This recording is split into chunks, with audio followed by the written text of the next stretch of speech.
Sheriff Robert Luna. I am speaking to you from the Los Angeles County Emergency Operations Center, where we manage the response to major emergencies. Many broadcasters have agreed to deliver emergency information that will help you understand what has happened during emergencies and what you need to do. When you hear a real emergency alert system warning or alert, you should immediately tune to one of those radio or TV stations.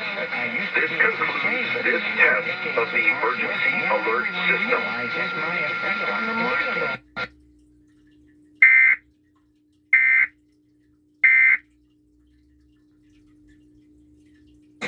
This is Eyewitness News with live breaking news. Good morning. This is Eyewitness News AM. We're live on ABC.